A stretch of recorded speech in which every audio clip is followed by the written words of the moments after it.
Estoy en el segundo libro de Corintios, segunda de Corintios capítulo 1,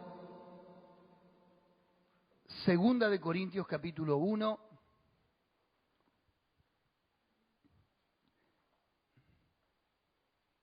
verso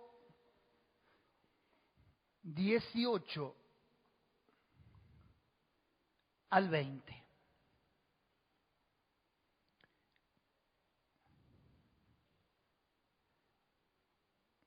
Dice así la palabra del Señor, segunda de Corintios 1 del 18 al 20, mas como Dios es fiel, nuestra palabra a vosotros no es sí y no. Porque el Hijo de Dios, Jesucristo, que entre vosotros ha sido predicado por nosotros, por mí, Silvano y Timoteo, no ha sido sí y no, mas ha sido sí en Él. Porque todas las promesas de Dios son en Él sí y en Él amén, por medio de nosotros para la gloria de Dios. El título de mi mensaje es Sí. ¿Cómo es el título? Me maté con el título, ¿no? ¿Sabe que me pareció algo extraordinario, más allá de que el mensaje ha nacido en un momento devocional mío, personal con el Señor? Me llamó poderosamente la atención esta palabra, sí, por una cuestión de que tiene una vinculación a mi criterio con la palabra fe. Cada vez que uno va a mencionar la palabra fe, está hablando de posibilidad, está hablando de esperanza, está hablando de algo positivo. Y quiero decirle que tanto la palabra sí como la palabra no son las dos palabras más pequeñas en el lenguaje universal que ponen límite en cualquier idioma. Sí y no, así tan pequeñas como son estas palabras, ponen grandes límites. No importa el argumento, no importa la cuestión. Cuando alguien dice no, no importa el tamaño de la circunstancia o de la situación, cuando uno dice no es una palabra que pone límites, es una palabra que detiene, es una palabra que frena. Pero también es cierto que la palabra sí es una palabra tan pequeña, pero tan poderosa. Y yo a lo largo de toda la Escritura, es cierto que hay muchas veces en las que Dios dice no, pero son más en las que Dios dice sí. Recuerdo la experiencia de Moisés cuando él le dijo, Señor, permíteme entrar a la tierra prometida. Usted sabe que por el berrinche de Moisés con el pueblo, la rebelión del pueblo lo hizo enojar sobremanera a Moisés, y Moisés debiéndole hablar a la roca para que los hijos de Israel bebieran el agua, Moisés en un arrebato de ira le pegó a la roca y en cierta manera hasta tuvo una intencionalidad de maldecir al pueblo, y dijo Dios que por esa causa él no iba a entrar a la tierra prometida. Y en una situación determinada, él le dijo a Dios, Señor, permíteme entrar en aquella tierra. Y Dios le dijo, no me hables más del asunto. Y cuando Dios dice no es una palabra poderosa. Plántese usted frente a una persona, frente a una situación determinada y diga no. Y vamos a ver qué pasa. Y busqué en el diccionario. Y claro, la palabra sí está en todos los idiomas, es una palabra universal. Y según el diccionario de la lengua latina, la palabra sí expresa afirmación. Diga conmigo, afirmación. Asentimiento, consentimiento y permiso. Mire todo lo que representa la palabra sí. ¿Vamos de vuelta? Afirmación, asentimiento, consentimiento y permiso. tenga cuidado cuando dice que sí entonces ahora. ¿Sí? Ahora, qué hermoso pasaje que acabamos de leer, y yo lo voy a leer una vez más, del verso 18, más como Dios es fiel, nuestra palabra a vosotros no es sí y no. Porque el Hijo de Dios, Jesucristo, que entre vosotros ha sido predicado por nosotros, por mí, Silvano y Timoteo, no ha sido sí y no, mas ha sido sí en Él. Porque todas las promesas de Dios son en Él sí, y en Él amén, por medio de nosotros, para gloria de Dios. Y vamos a ponerlo en una suerte de cuadro comparativo, ¿sí? La gracia de Dios es sí. ¿Por qué? Porque es un don, es un regalo inmerecido, por eso es gracia. No tenemos que comprarla, la gracia no se puede comprar, la gracia no se puede adquirir, la gracia se la debe apropiar, porque es lo que no merecemos. Ahora, si la gracia es sí, la ley es no.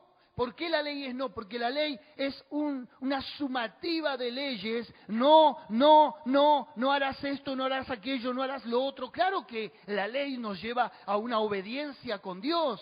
La ley es lo que nos acerca al carácter ético y moral de un Dios vivo. Pero qué verdad es que nadie absolutamente entre los hombres puede cumplir la ley. Por eso se torna la ley en muerte, como dice el apóstol Pablo, y por eso la ley, para mi criterio, es un rotundo no. Porque el hombre, al no poder cumplirla, termina en la condenación. La fe, como dije en un principio, es sí. La incredulidad en este caso es no. La bendición es, la condenación es, y así sucesivamente. La salvación es sí, la condenación es no.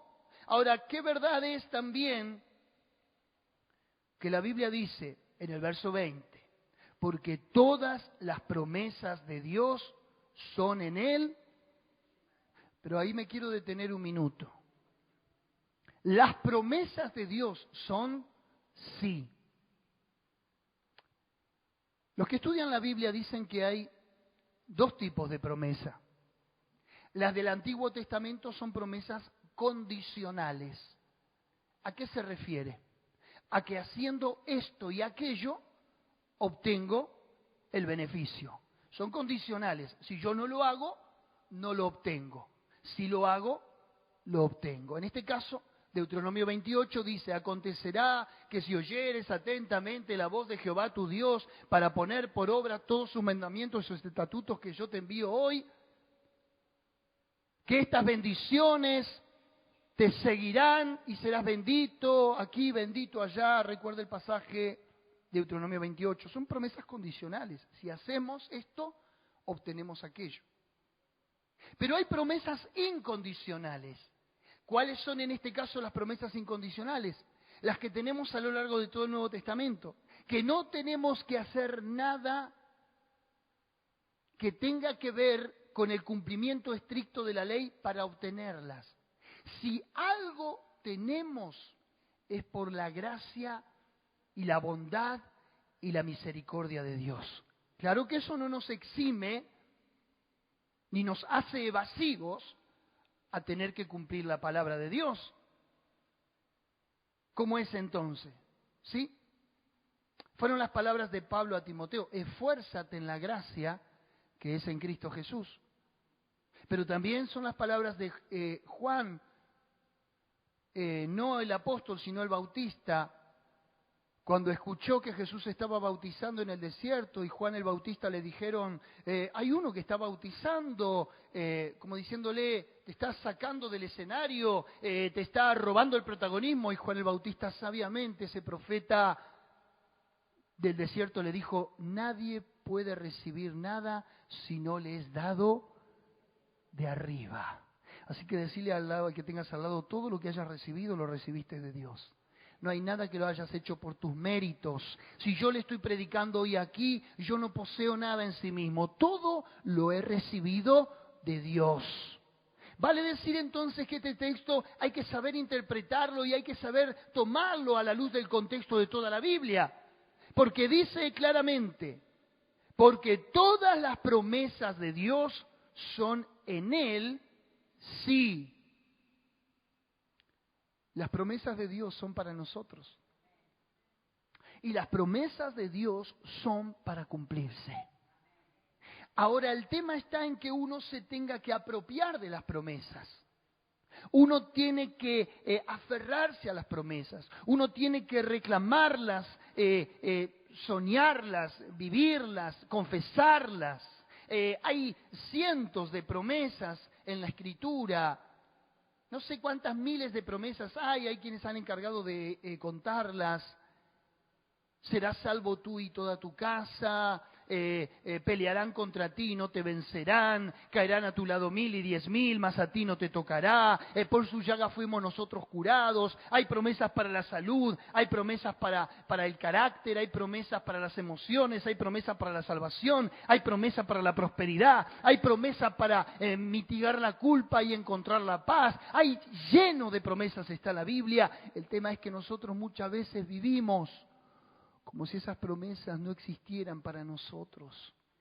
El único libro en todas las religiones del mundo que hay y que no existe en promesa es el Corán, el libro del Islam.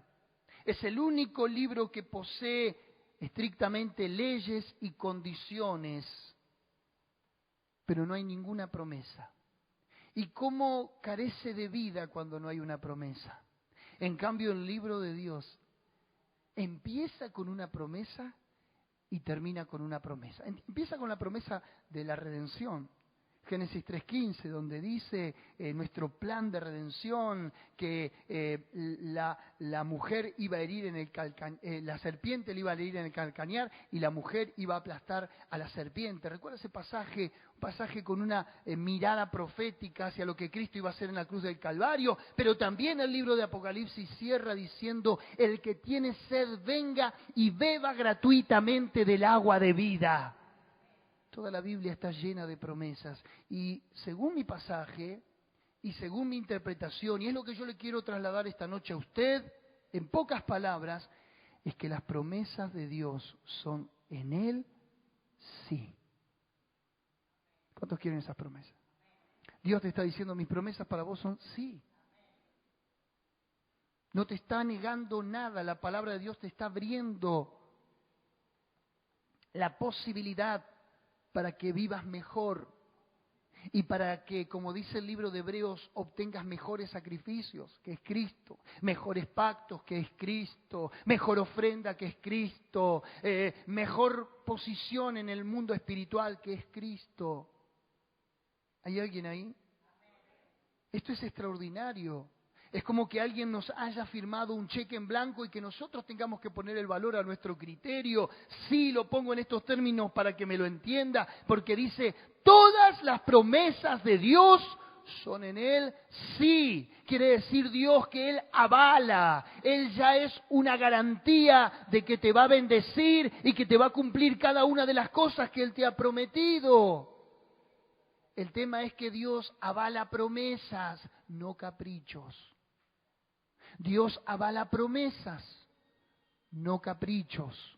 Y cuando digo que Dios avala promesas, estoy hablando de que una promesa de Dios siempre está alineada al propósito divino. Las promesas de Dios tienen que ver con la salvación del hombre, con la redención de tu alma y con una vida que camine alineada al cielo. Claro que donde abunda el pecado, donde se le da la espalda a Dios, donde uno quiere vivir independiente de la voluntad de Dios, allí Dios no puede cumplir ninguna promesa. En todo caso, las promesas de Dios quedan en un stand-by. Se abortan las promesas de Dios cuando el hombre permanece en pecado. Es interesante que no le puedo encontrar un sí en los 4 evangelios a Jesús. Pero le encuentro un sí traducido en otras palabras. Acompáñeme a Marcos capítulo 1. Marcos capítulo 1.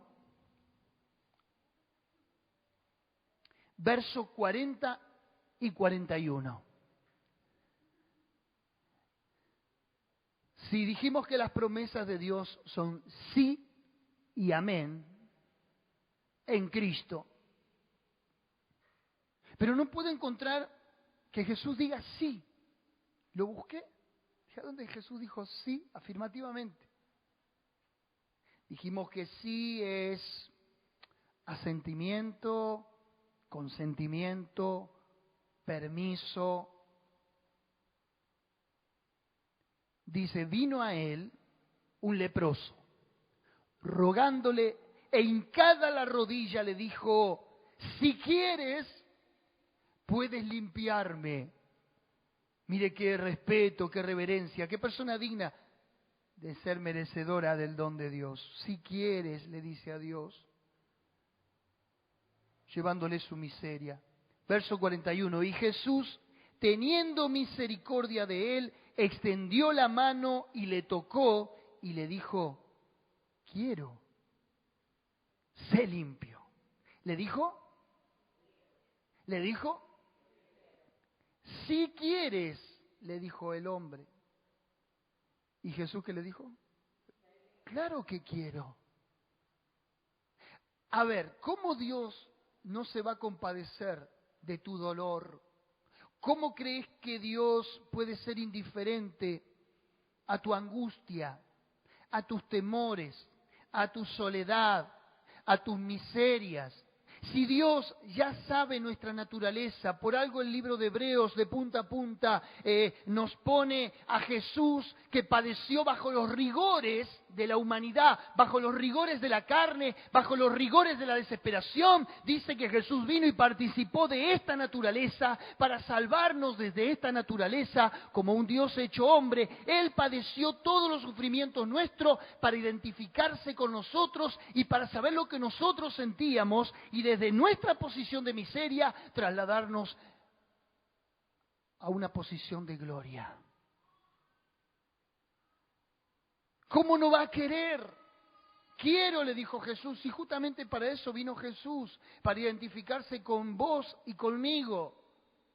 ¿Cómo hay veces podemos creer que Dios, Señor, si es tu voluntad? Escucho que algunos oran, ¿y cómo no va a ser su voluntad? Sanar, bendecir, liberar, prosperar, sanar, curar y todo lo que se te ocurra. ¿Cómo no va a querer si para eso vino? Él no te va a decir un sí rotundo, pero te va a decir implícitamente, ¿para qué vine? Desde aquel momento en que Jesús aparece en el escenario de Capernaum y le dice, el reino de los cielos se ha acercado a vosotros, ya es prueba suficiente de un sí de Dios. Es que Jesús es la promesa. Por eso Jesús es un sí constante. Pablo dice, cuando yo les prediqué a Cristo, no vine a decir esto sí, esto no. Vino con un sí rotundo, porque Jesucristo era la promesa del Padre para nosotros. La cuestión es que mi leproso salió beneficiado. Pero busque también conmigo otro pasaje para que vea que no queda ahí. Marcos capítulo 9, verso 23.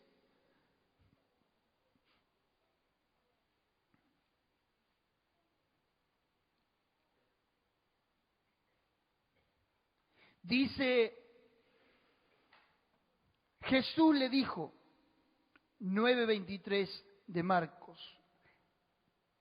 Jesús le dijo, si puedes creer, al que cree todo le es posible.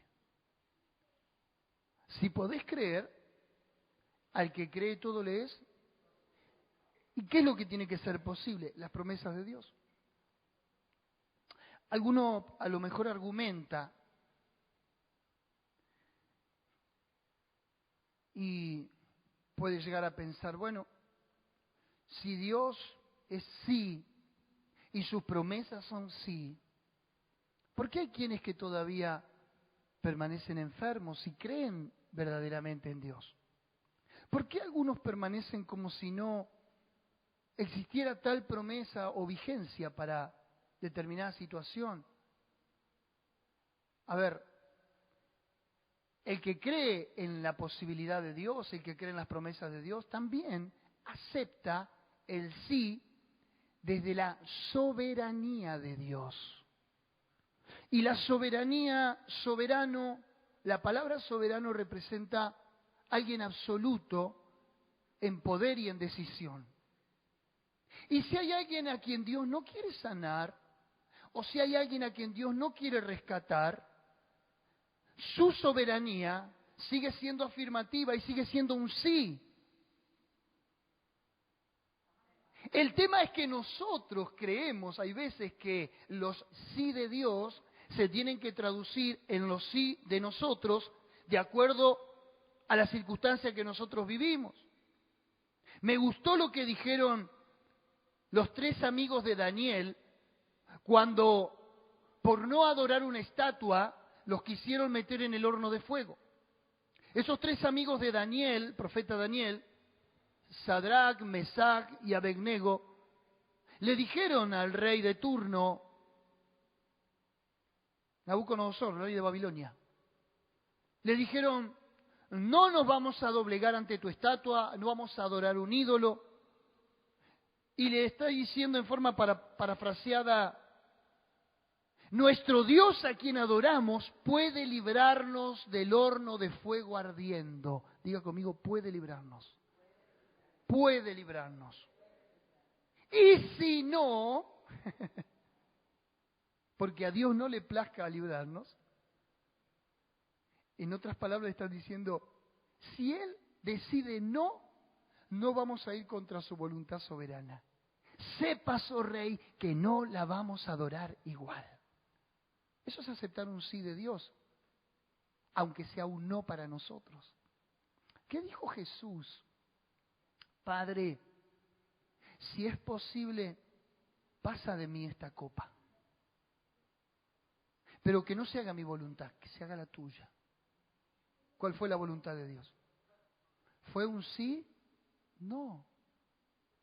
Fue la voluntad soberana. Pero me gusta porque Jesús antepone su deseo humano, como le dije hace un momento, el rigor humano, que el ir a la muerte a Jesús no le fue cosa fácil. Dice que el Evangelio de Lucas en sus últimos capítulos dice que le agarró una agonía casi hasta la muerte. Que de la agonía le agarró una presión arterial determinada, que sus capilares se dilataron y su sudor fue como grandes gotas de... Vale decir que Jesús sufrió el temor y la angustia de la muerte. No le fue cosa ligera a Jesús enfrentar la muerte. Y Él le dijo en su humanidad, Padre, ¿puede que no beba esta copa, este trago amargo? Pero que no sea como yo quiero, sino como tú quieres. Entonces Dios dijo, quiero esto. Y Jesús lo aceptó. Ante lo que vos querés y ante lo que Dios quiere, ¿por qué lo traducimos como un no? Si en la soberana voluntad de Dios es un sí. Si nos toca padecer por algo, no significa que una promesa se aborte. ¿Está entendiendo lo que le digo? Estoy filosofando mucho. El hecho de que Dios nos diga no a nosotros, puede que sea un sí para Dios. Quiero esto. Y Dios sabe el por qué. Mire, se lo voy a poner en estos términos, me voy del tema, no importa. Creo que tengo que surfear esta ola ahora. Está difícil la ola esta. Cuando muere Esteban, capítulo 7 del libro de los Hechos, muere el primer mártir por predicar el Evangelio, muere apedreado.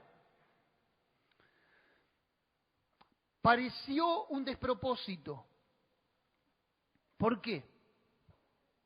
Porque inmediatamente muere Esteban, lo apedrean y se desata una persecución en Jerusalén al punto que todos los discípulos tienen que dispersarse, familias enteras se tienen que exiliar. Y fueron a Samaria, a Cesarea. Se desperdigaron por todos lados los discípulos. Pareció un despropósito que muriera Esteban. Murió alguien. Y murió un instrumento poderoso del Señor, porque dice que hacía grandes señales y milagros, prodigios y le predicaba a todos. El tema es que nosotros leemos la historia de este lado, ellos no tenían cómo leer el futuro. ¿Sabe que gracias a la persecución que se desató y a la muerte de Esteban, otras ciudades conocieron el Evangelio? Antioquía fundó su primera iglesia, porque muchos discípulos huyeron para Antioquía. Cesarea abrió su primera iglesia, donde uno de los 7 diáconos, Felipe, cuenta después el capítulo 21 de Hechos que él tenía 4 hijas doncellas que profetizaban. Y así sucesivamente todos se dispersan. ¿Y sabe por qué Dios tuvo que permitir la muerte de uno de sus testigos más fieles? Porque se habían quedado en Jerusalén como una cofradía. Y Dios necesitaba que el Evangelio sea predicado en otro lado. Y usted va a decir, ¿pero qué? ¿Dios permitió que alguien muera para que todos se dispersaran y predicaran en otro lado? ¿Cuál es el problema? Si Esteban experimentó lo que predicó. Mientras estaba en vida, dice que se arrodilló y dijo a sus ofensores, veo el cielo abierto y al Hijo de Dios sentado a la diestra de Dios. Y les dijo a Dios en oración, Padre, no le tomes en cuenta este pecado. Y durmió. Y los que lo vieron, vieron su rostro como el rostro de un ángel. Esteban no perdonó a los ofensores ahí cuando estaba muriendo delante de Dios. Esteban ya los había perdonado antes. ¿Por qué tenemos que decir, cuando las cosas no encajan de acuerdo al criterio nuestro, que algo no es la voluntad de Dios? Cuando posiblemente algo, aun cuando sea un trago amargo, sea la voluntad de Dios. Vuelvo a mi texto, dice, porque las promesas de Dios son en Él sí y en Él amén, por medio de nosotros, para la gloria de Dios. Ahora mire lo que dice Pablo en el capítulo 1,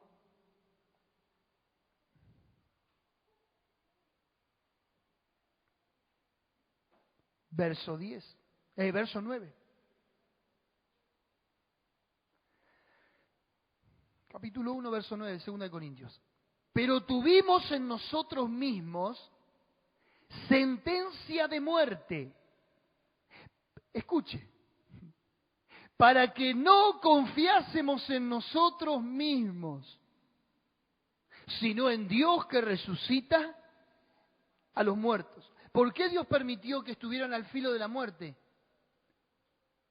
Para que confiaran no en sus propias fuerzas, no en su propio criterio para salir de los apuros o de los problemas, sino para que confiaran en Dios. Diga, bueno, Señor, que sea tu voluntad. Y enmienda la idea en el verso 10 y dice, el cual nos libró, nos libra, y en quien esperamos que aún nos librará de tan grande muerte.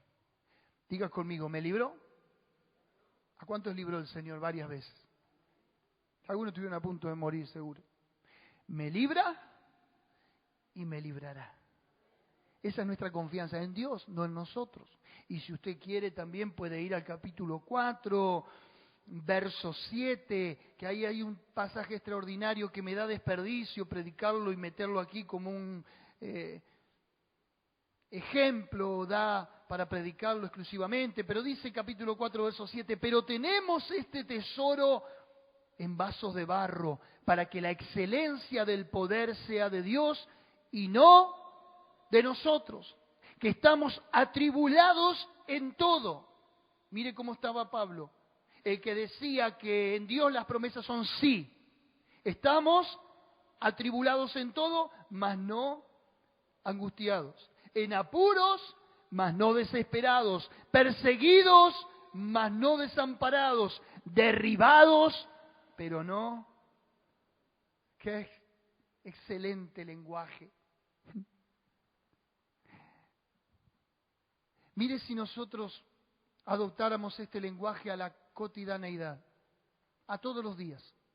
a cada momento, a cada circunstancia, que venga alguien y te pregunte, sabiendo que estás mal, ¿cómo estás? Derribado pero no destruido. ¿Cómo estás? Atribulado en todo, mas no angustiado. En apuros, mas no desesperado. Esto es tener un equilibrio del carácter.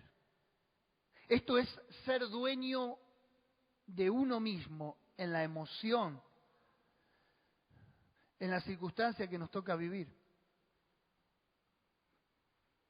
¿Y por qué digo esto? Porque a mí, a usted, a cualquiera, hay situaciones que nos desbordan, ¿verdad que sí? Pero esto es tener un dominio de sí mismo y un temple extraordinario. Ojalá alcanzáramos este grado de madurez y de estabilidad emocional en Cristo. Pues entonces la iglesia, ¿sabe la iglesia que tendríamos? Si tendríamos cristianos de esta madera, de esta estirpe. ¿Sabe? No. Mire lo que dice el verso 16, ya que estamos. Todo por el mismo precio. Por tanto, no desmayamos. Antes, aunque nuestro hombre exterior se va desgastando, el interior, no obstante, se renueva de día en día. Porque esta leve tribulación momentánea, estaban a punto de morir. ¿Qué le llamó él? Una leve tribulación momentánea.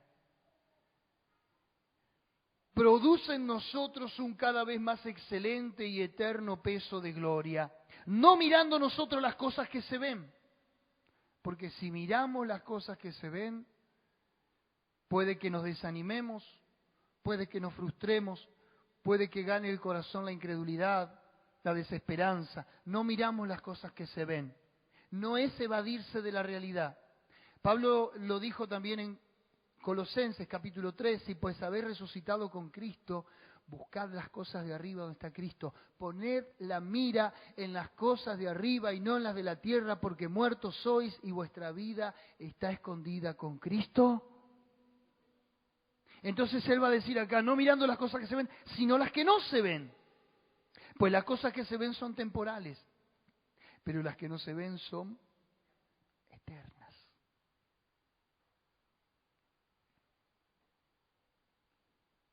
¿Cuántos quieren la eternidad? Bueno, no espere a ver la eternidad el día que cruce el umbral. Empiece a verla desde ahora. Empiece a ver la vida en comparación con las promesas. Empiece a ver su realidad, no ser evasivo, vea la realidad, pero vea la realidad superpuesta con las promesas.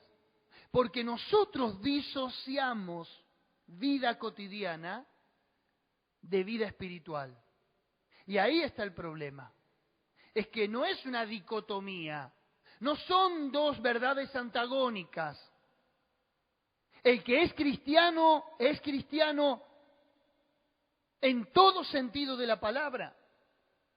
No es que soy cristiano para la religión, para el culto, para ministrar, y mañana cuando me acontece algo, soy presa de la circunstancia, víctima del temor y demás.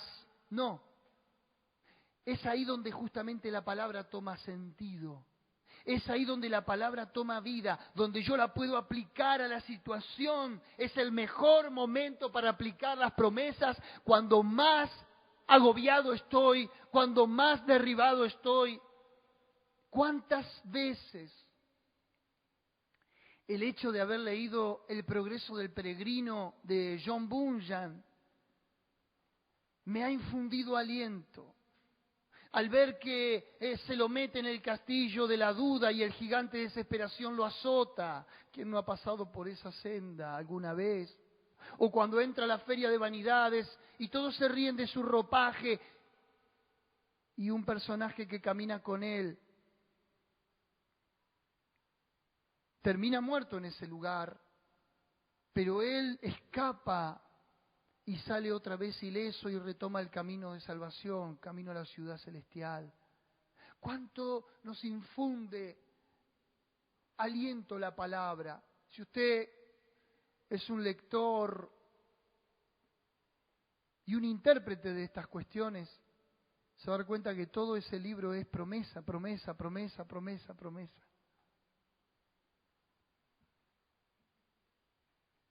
Hay un pasaje que se lo quiero regalar en esta noche y cierro este mensaje.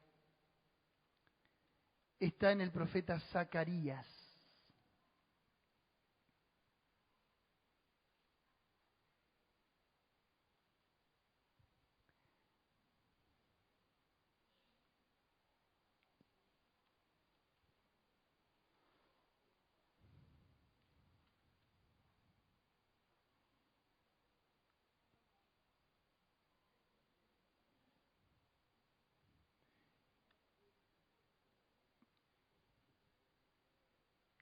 Capítulo 9,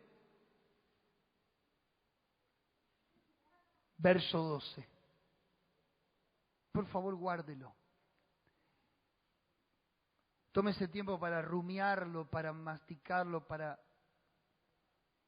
Aguante con este hasta el domingo, ¿sí? Que viene el otro mensaje. Tómelo cada 8 horas y si ve que está grave, cada 6 horas. Hasta terminar la caja.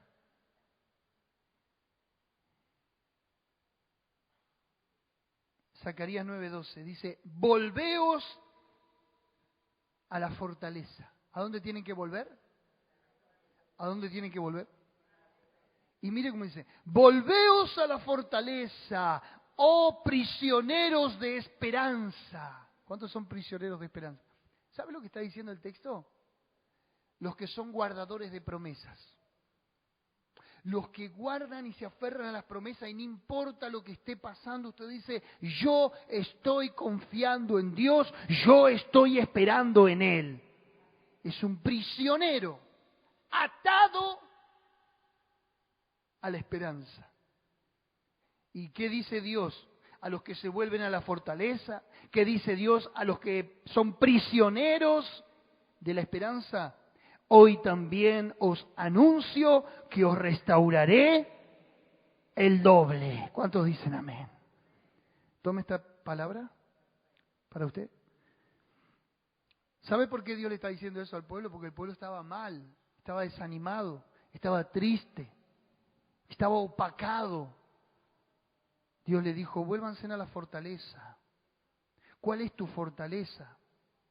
Si es Dios, volvete a Dios. Y hacete prisionero de la esperanza, prisionero de la esperanza.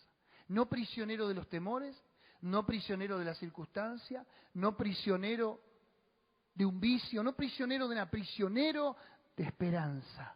Y la esperanza es promesa de Dios. La esperanza es que algo va a cambiar, que algo va a acontecer, que Dios va a cumplir su palabra. Y dice, les anuncio que los restauraré 2 veces.